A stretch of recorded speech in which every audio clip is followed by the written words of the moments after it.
And PIX 11 is your local election headquarters, everybody. And last night we held the first televised debate in the race for New York's 12th congressional district. From the war in Gaza to AI, the top four candidates in the race to replace Congressman Nadler took to the PIX 11 debate stage to make their case.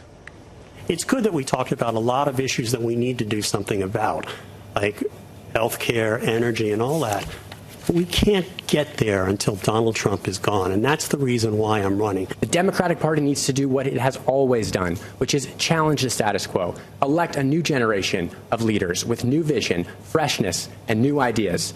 New York 12 deserves more than establishment, entitlement, or even entertainment. It deserves effectiveness. I've been ranked the most effective new legislator from New York City because I've delivered for you. Let's send the most effective legislator to Congress.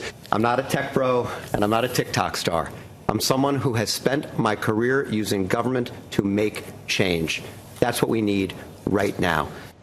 Okay, there was a lot of ground to cover. A little over 2 weeks left before primary day. This morning we're talking to Democratic strategist Nick Smith to find out who came out ahead in last night's debate. So, Nick, good to see you. Good morning. Let's talk about this. This is a very large district that covers a lot of ground in Manhattan and, of course, parts of Roosevelt Island. Kind of looking at it all, we had our poll last night and our post showed that who came out on top. It looked like many people were saying Michael Lasher and Alex Borez. What were your thoughts about who may have won this debate? I would agree. And it appears that based on who got the most attacks, that Alex Borez is probably the either front runner or, top two with Michael Lasher, who was, of course, endorsed by Congressman Nadler. The thing that surprised me the most is the issues. I've watched a lot of congressional races, and this race is focusing so much on AI as a big overarching issue, and I get it.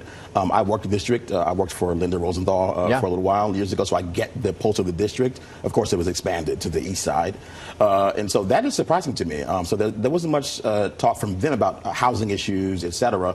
These are issues that voters, I guess, really care about. AI is a central part of this election, so very surprising. But I do think Borez is probably right now the front runner. I mean, he was. It's interesting because in our poll, Michael Lasher is actually the front. He's number one. Alex Borez number two. Jack Schlossberg, then George Conway. And Jack Schlossberg really was, I think, in my take and my viewpoint, was acting like somebody who is in third place. He was throwing the most attacks at Michael Lasher and Alex Borez. Was anybody able to maybe move the needle?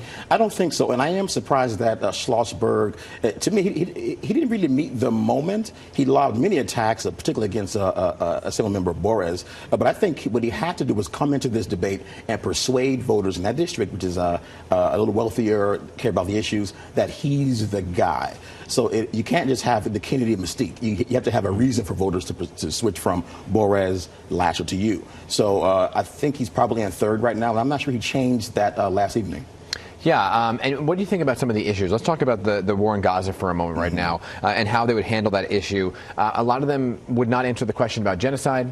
None of them answered the question about genocide, said it's about semantics and so on and so forth. But they did differ on whether or not to fund more weapons, sending them to Israel from the U.S. What did you think of that? So that was an area of strength for Schlossberg, actually. Yeah. He was pretty clear on... But they differed. They differed, exactly. And so I think that was his attempt to differentiate. But the issue is this is a highly polarizing topic, as we all know. And so I think the ways in which Borez and Lasher kind of try to thread a needle and say, it doesn't matter what word you use, genocide or not, let's focus on what's happening on the ground. That's a way of trying to step away from the controversy. But I'm not sure it's going to work because if you look at the mayor's recent election, the Gaza issue was front and center, and I think it will be in this race as well. What do you think when you look at this overall, right? Because there isn't, I guess, a lot of daylight in between their positions. When you're voting in a Democratic primary, they're all in Congress, they're all pretty much going to vote along the party line of what the Democrats are pushing for in that moment. So what differentiates them from watching last night?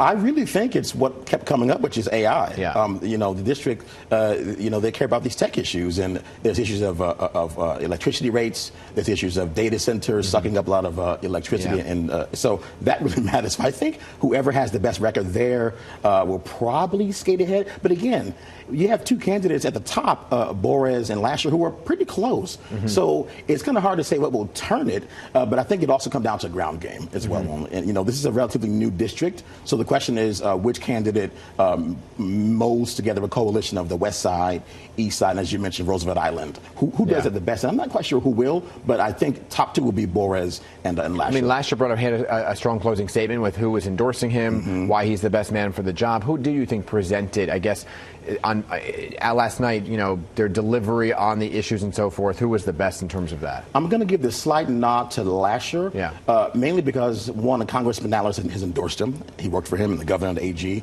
But also, Borez was much more on the defense, the entire debate. So in terms of presentation, I would give the slight edge to Lasher. But again, I think those two are going to be the final ones. It'll be a nail biter, I think, in the end. Why did nobody answer the Chuck Schumer question of whether or not he should run again? I wouldn't have answered the question if I'm running for Congress. I mean, he's the leader on the Senate side. He's a Democratic leader, and although some folks, particularly on the progressive left, don't really like how he's postured, he's the leader, and it's very difficult to go up against the current incumbent leader. There you go. Nick Smith, a lot to talk about. We've got two more debates coming up in New York 7, New York 10, so stay tuned for that. Great to have you here this morning. Thank you. Hazel, over to you. Thank you. A boil water.